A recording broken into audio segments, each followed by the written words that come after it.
Donc ma théorie, c'est pas vraiment une théorie, c'est juste par rapport au parallèle qu'il y a entre le château dans le ciel. Il y a une théorie après, mais au moins au parallèle qu'il y a entre le château dans le ciel et euh, donc le film de Hayao Miyazaki, mais aussi de One Piece de Monsieur Eiichiro Oda. Donc pour moi, carrément, quand j'ai vu le film, je me suis dit mais c'est obligé que ça doit être son film le préféré. Pourquoi? Parce qu'il y a trop, il y a vraiment, quand je vous dis il y a trop de ressemblances entre le château dans le ciel et entre le, euh, le manga de One Piece, c'est pas une blague. Donc déjà, premièrement, il y a une cité dans le ciel, donc dans le château dans le ciel, vous connaissez, hein, si porte ce nom, vous avez capté assez facilement pourquoi. C'est parce que justement il y a un mythe autour de ce château et personne ne sait, enfin des gens disent être allés là-bas mais ils sont traités de menteurs parce que voilà pour eux c'est aberrant, c'est impossible. Et ce qui est compréhensible. Et en fait, ils vont découvrir petit à petit qu'il y a énormément de choses en rapport avec ce château, ses mythes, etc. Donc tout tourne autour d'un château antique avec, quand on va dans ce château-là, on apprend qu'il y a même des robots antiques, etc., etc. Vous commencez déjà à capter les liens. Donc tout tourne autour de ce mythe-là. Une fois arrivé là-bas, en fait, il y a il découvre le château.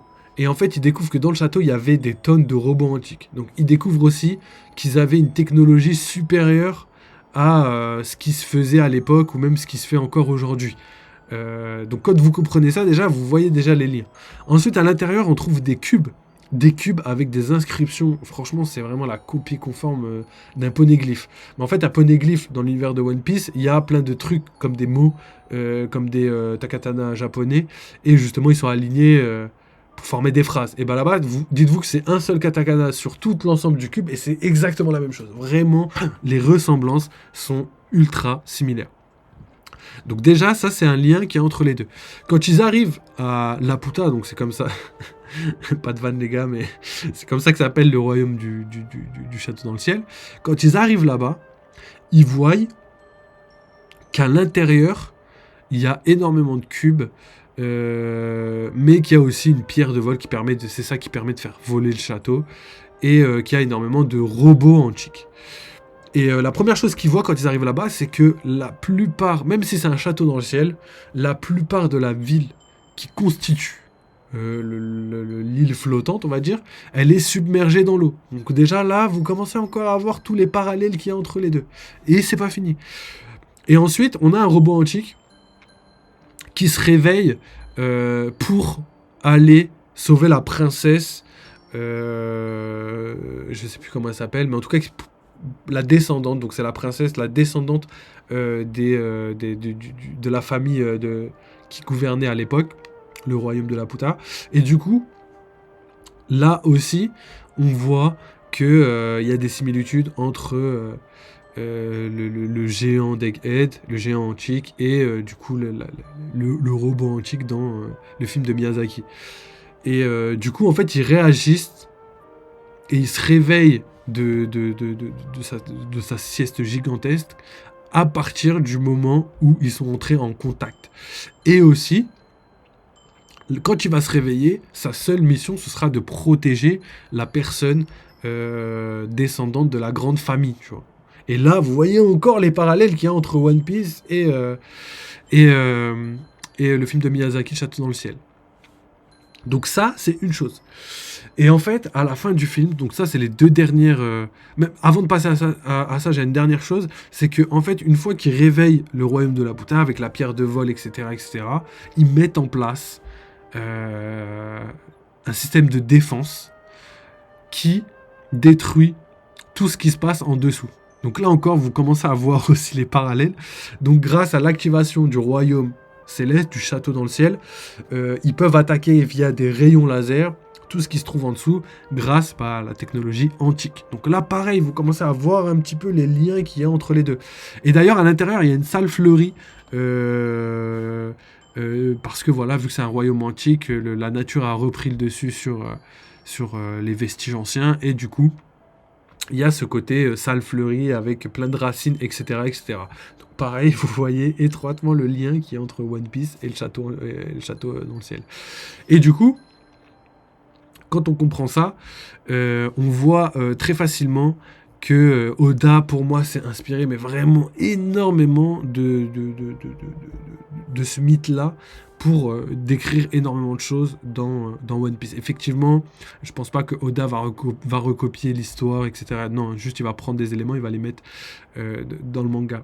Mais en tout cas, ce qui est sûr, c'est que à la fin du film, je vous spoil, le château va être détruit partiellement, et ce qui va laisser, c'est deux choses.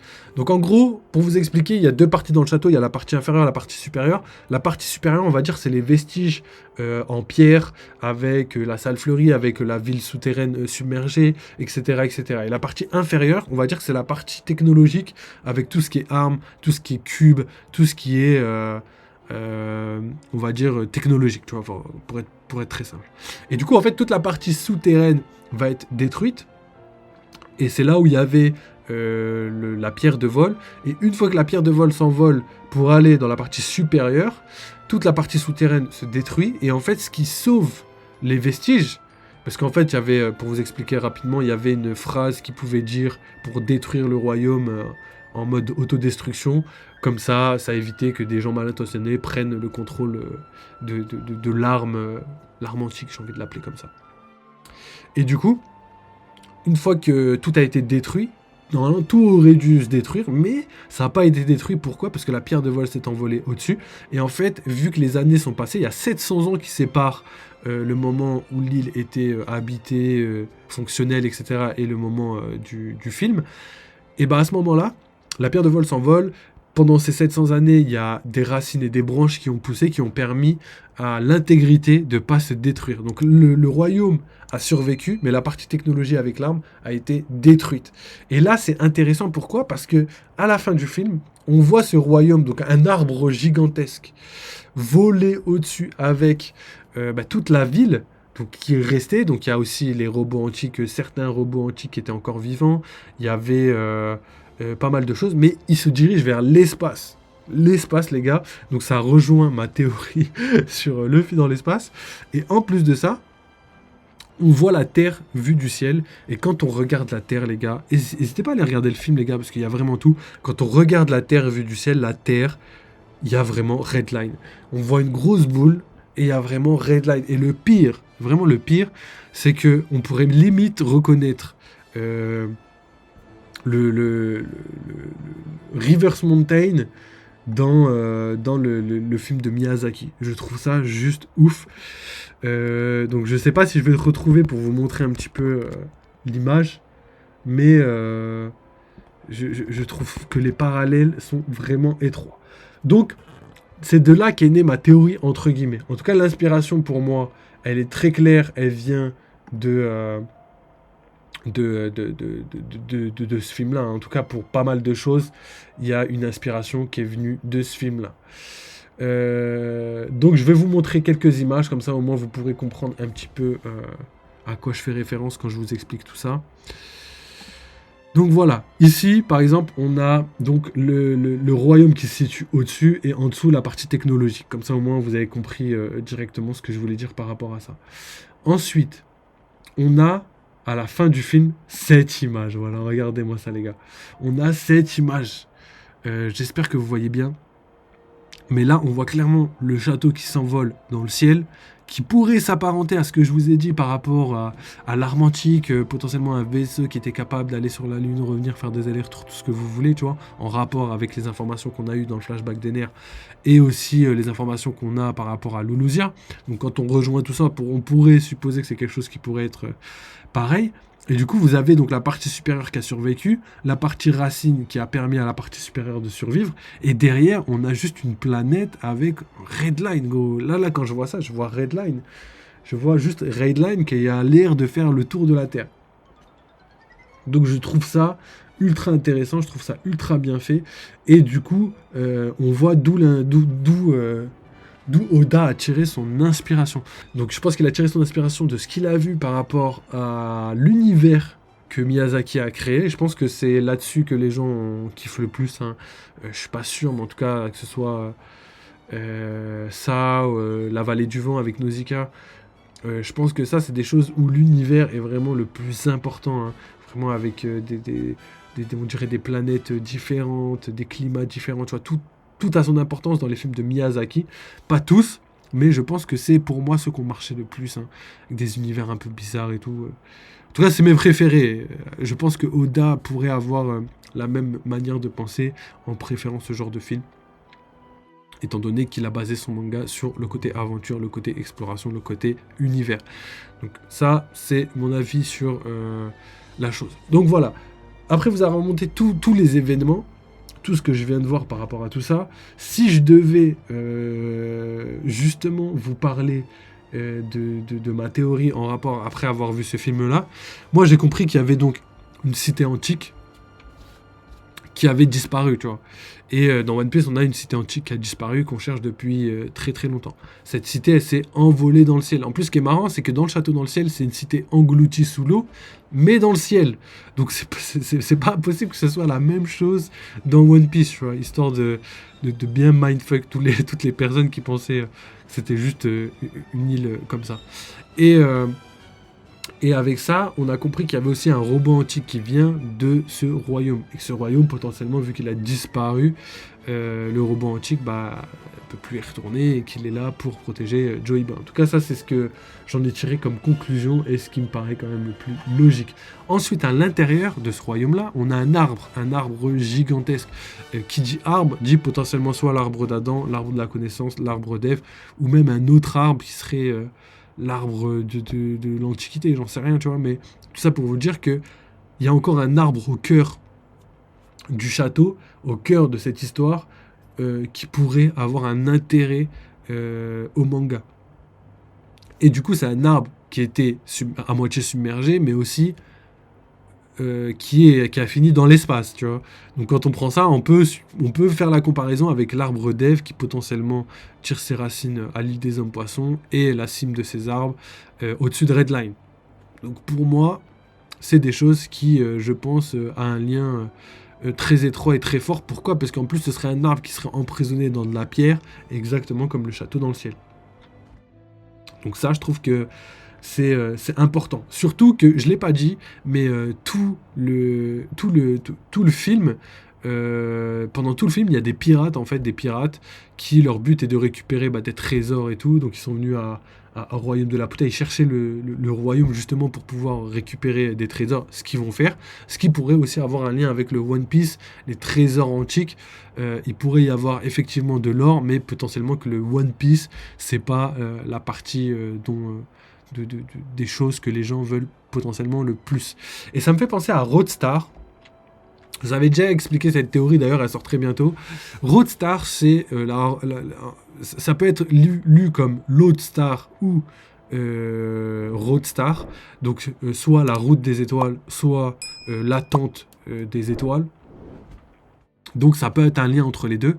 Donc je ne sais pas comment elle s'écrit réellement, mais si ça s'écrit Roadstar, ça pourrait être la route des étoiles. Et peut-être que c'était à cet endroit-là que se trouvait ce fameux royaume antique qui s'est élevé dans le ciel suite à un événement ou peut-être suite à un système de protection pour que justement il soit protégé pendant le siècle oublié.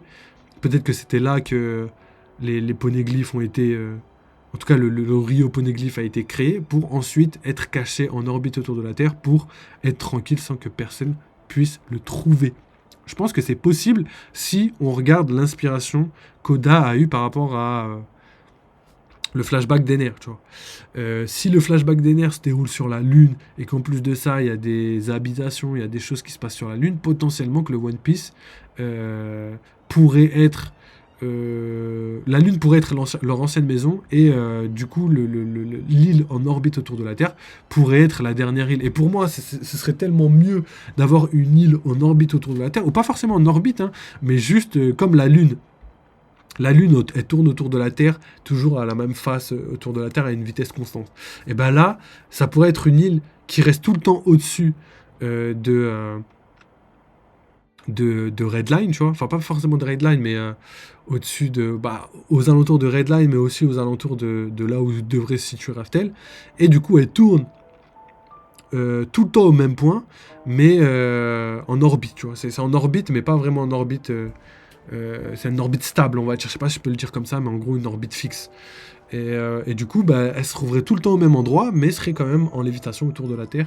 Et ce serait pour moi l'endroit le plus what the fuck. On est parti à 10 000 mètres d'altitude, à 10 000 mètres de profondeur.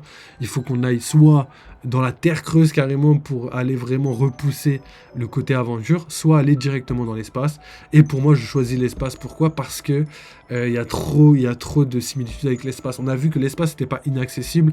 On a vu des peuples antiques pouvoir y aller. On a vu Ener y aller en bateau. Des robots y aller en ballon. Donc on a vu vraiment beaucoup de choses en rapport avec l'espace. On a vu que Vegapunk s'appelait le Stella, les satellites. Donc potentiellement des foreshadowing par rapport à ce qui va se passer dans le futur. On a vu aussi qu'il y avait des créatures dans l'espace. Donc que l'espace n'était pas neutre, qu'il n'y avait pas que des créatures, il y avait aussi des pirates de l'espace. Donc j'ai hâte que Luffy puisse se mesurer potentiellement à des pirates de l'espace qui sont invincibles, tu vois. Ce serait vraiment lourd. Et aussi, j'espère que il y aura potentiellement un ennemi qui vienne de l'espace, qui soit peut-être Imsama. Peut-être que Imsama vient de l'espace et que ce soit la plus grande menace du monde, hein. Pas forcément des pirates, mais au moins ça ferait un joli parallèle pour montrer que toutes les menaces sur Terre, sous Terre, sur la mer, dans les airs et dans l'espace, et ben, peu importe où, Luffy demeure le plus puissant. En tout cas à la fin du manga. Donc ça pourrait être sympathique. Peut-être un empereur de l'espace, ça pourrait être marrant. On pourrait l'appeler comme ça, Imsama, l'empereur de l'espace. Ça pourrait être sympathique. En tout cas, voilà, c'est que des spéculations, évidemment. Hein, c'est des petites théories. D'ailleurs, je vous mettrai ma théorie très prochainement. Comme ça, au moins, vous aurez les détails de ce qui se passe. Donc voilà, je pense avoir fait le tour de tout ce que j'avais à dire par rapport à tout ça. Donc j'ai foi en ce qui pourrait se passer. J'ai foi à la liaison qu'il y a entre le château dans le ciel et aussi le, le, le, le, le manga de One Piece tout simplement. Donc voilà, vous avez capté qu'il y avait dans le château dans le ciel des armes antiques, des robots antiques, une cité qui avait disparu depuis 700 ans, qui était protégée et cachée dans un nuage. Donc tout ça, c'est des choses qui pourraient clairement exister, cachées dans une tempête, tu vois. Donc tout ça, c'est des choses qui pourraient clairement exister. Si on n'arrive pas à la trouver, c'est potentiellement qu'elle est bien cachée. Donc ça, c'est des choses qui pourraient. On a vu des îles cachées dans des illusions, cachées dans des tempêtes. On a vu des îles où toute l'année il fait des orages. Donc à voir, hein. Je pense que si personne ne trouve Raftel, c'est parce qu'il y a une bonne raison à ça. Donc voilà. Et pour terminer, je pense qu'on a fait le tour. Je pense que potentiellement il y a un lien entre un arbre, comme dans le château dans le ciel, un royaume, mais aussi donc une île qui pourrait être flottante, mais aussi avec une arme antique, tu vois. En tout cas, c'est ce que le château dans le ciel nous dit. Est-ce que Oda va faire exactement la même chose? Je pense pas, mais je pense qu'il a déjà tiré beaucoup d'inspiration de ce film, donc potentiellement que c'est pas totalement terminé. Donc voilà les gars, j'en ai terminé, surtout que là, juste pour terminer, après j'arrêterai sur ça, surtout que le lien qu'il y a entre par exemple Shirahoshi et les rois des mers, le lien qui potentiellement existe entre Momonosuke et Zunesha existe. Et là, ça pourrait être un lien entre soit Luffy, le robot antique, mais aussi l'île antique, carrément, hein, qui pourrait être réelle, hein, comme dans le château dans le ciel, ou ça pourrait être tout simplement un lien entre le royaume et ses descendants, quoi. Donc potentiellement les Ji, qui pourraient être les descendants du royaume du siècle oublié qui était potentiellement aussi une arme antique, ce qui n'est pas du tout impossible. Donc voilà les gars, je pense que vous avez capté tout ce que je voulais dire par rapport à tout ça. On a eu pas mal d'informations dans le chapitre, pas mal de confirmations. On a aussi pas mal d'informations sur le film de Miyazaki. Je vous le conseille les gars, allez le checker et tout, vous verrez de toute façon. Vous pourrez émettre vos propres théories parce que c'est des choses qui sont vraiment en adéquation avec One Piece. Je vous ai montré l'image de fin avec Redline. Je vous ai montré Redline, les gars. Je vous ai montré le château dans le ciel avec la partie arme antique, la partie siècle... Je sais pas siècle oublié, mais Mais c'est presque ça, hein. C'est vraiment presque ça, hein. Donc, je vous laisse sur ça. On se recapte très très vite. N'oubliez pas, il y a le Discord, le Twitter. Et n'hésitez pas à follow, à liker sur YouTube pour nous envoyer de la force. Parce que voilà, on a besoin de vous, les gars. Et j'espère vous revoir très très vite. Et conclure sur potentiellement des nouvelles théories. Donc, merci encore, les gars. N'oubliez pas, vive les jeux vidéo, vive One Piece. Et à très très bientôt. Allez, ciao les mecs.